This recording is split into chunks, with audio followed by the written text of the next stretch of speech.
அந்த காட்டுல அந்த புலி வந்து அங்க இருக்கக்கூடிய காட்டு எருமைகள் எல்லாத்தையும் வந்து விரட்டிக்கிட்டு இருக்குது. இந்த புலியை பார்த்ததுனால அந்த காட்டு எருமை எல்லாம் ஓடிக்கிட்டே இருக்குது. அப்படி வேகமா ஓடிக்கிட்டு இருக்கும்போது அந்த கூட்டத்துல இருந்த ஒரே ஒரு காட்டு எருமை மட்டும் என்ன பண்ணுது அப்படின்னா டக்குன்னு திரும்புது. அது திரும்புறத பார்த்த உடனே அந்த புலியும் என்ன பண்ணுதுன்னா ஓடி வர புலியும் டக்குன்னு நிக்குது.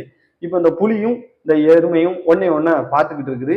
இது திரும்பி பாக்குறத பாக்குறதுனால அங்க ஓடிக்கிட்டு இருந்த இன்னும் 2 3 காட்டு எருமைகளும் இந்த ஓடுறதை நிறுத்திட்டு திரும்பி பார்த்துக்கிட்டு இருக்குது. இந்த எருமைகள் எல்லாம் ஒண்ணு சேர்ந்தனால அந்த புலி கொஞ்சம் பின்வாங்குது. நம்ம வந்து பயத்தை பார்த்து பயந்து ஓட ஆரம்பிச்சிட்டோம் அப்படின்னு வைங்களேன், ஓடிக்கிட்டே தான் இருக்கணும். ஆனா அதை பார்த்து பயராம ஒரு தரம் திரும்பி பார்த்து அதை ஃபேஸ் பண்ணோம், அதை எதிர்த்து நின்னோம் அப்படின்னா அந்த பயமே நம்மளை கண்டு பயப்படும். அந்த பயம் நம்ம கிட்ட வர்றதுக்கு பயந்துக்கிட்டு நம்ம ஒவ்வொரு அடியும் முன்ன எடுத்து வைக்க வைக்க அந்த பயம் ஒவ்வொரு அடியும் பின் எடுத்து வைக்கும். எப்போதுமே வந்து பயப்படாதீங்க. பயத்தை துணிச்சலோட எதிர்கொண்டு பாருங்க. அந்த பயமே உங்களை கண்டு பயப்படும்.